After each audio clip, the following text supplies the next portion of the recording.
Hello बच्चों, मैं रोज की भांति आज भी और एक नए क्वेश्चन के साथ नए अंदाज में और बहुत ही वीवीआई क्वेश्चन को साथ में लेके उपस्थित हूं। और आज का जो क्वेश्चन है वो 5 नंबर का क्वेश्चन है। तो हम अभी चैप्टर नंबर 1 आपको पढ़ा रहे हैं। तो आज मैं चैप्टर नंबर 1 का एक नया क्वेश्चन, बहुत ही इंपॉर्टेंट क्वेश्चन को मैं आपको बताने वाला हूं, जो बोर्ड में आने वाला है एनसीईआरटी से, है ना। तो चलिए, क्वेश्चन क्या है। तो क्वेश्चन है कि समानांतर, ठीक है, समानांतर क्रम में संयोजित संधारित्र की समतुल्य धारिता का सूत्र या व्यंजक को प्राप्त करें। ये सवाल है। ये सवाल का आंसर कैसे बनेगा? तो बच्चों, हम लोग यहाँ पर इस सवाल को आंसर के लिए इसका प्रूफ लिखेंगे। क्या लिखेंगे? प्रूफ। और प्रूफ में देखेंगे क्या कि ऐसे हम लोग समानांतर, ऐसे प्लेट संधारित्र का, ये देखिए ऐसे, इस तरह से, है ना। ये आपका P1 है, ये आपका P1 है, ये आपका P1 है, ये आपका P2 है, ये आपका P2 है, ये आपका P2 है।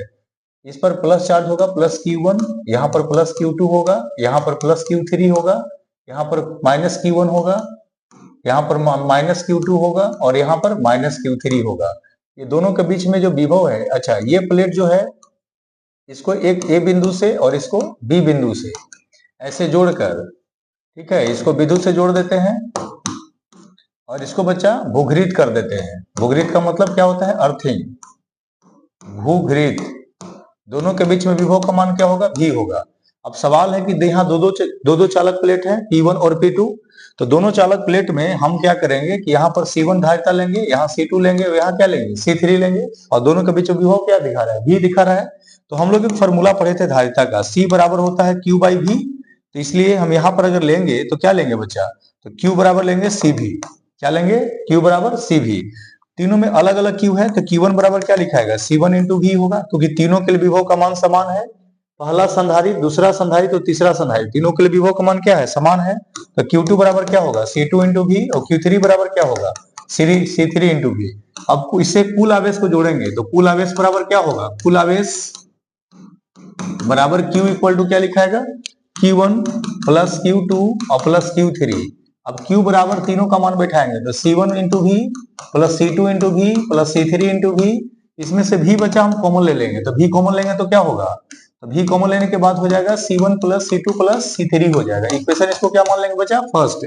अब तीनों संधारित्र के स्थान पर हम अगर मान लिया जाए एक समानांतर यानी समतुल्य धारिता को, संधारित्र को अगर रखें जिसकी धारिता सबके लिए Cp हो, यहां लिखाएगा तीनों संधारित्र के स्थान पर, तीनों संधारित्र के स्थान पर एक संधारित्र लिया जाता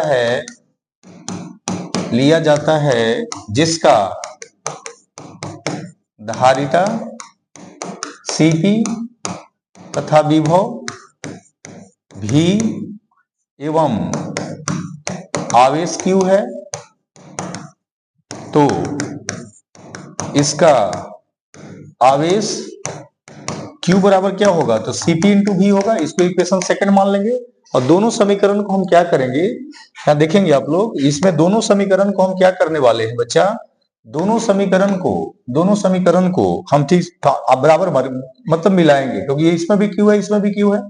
तो देखेंगे, लिखेंगे क्या? समीकरण 1 और समीकरण 2 से जब दोनों समीकरण से मिलाएंगे तो क्या आएगा? तो V into C1 plus C2 plus C3, इसे ब्रैकेट में कर लेंगे और यहाँ क्या आएगा? Cp इंटू V से भी कट जाएगा तो Cp बराबर क्या हो जाएगा बच्चा? ये देखिए, Cp बराबर हो जाएगा C1 plus C2 plus C3। तो ये जो आपका एग्जाम्पल क्वेश्चन आया, ये समानांतर क्रम में समतुल्य धारिता का सूत्र प्राप्त हुआ जब संयोजन करते हैं तीन संधारित्रों को, तब तो Cp बराबर आएगा C1 plus C2 plus C3 आएगा। तो ये क्वेश्चन आपका हो गया।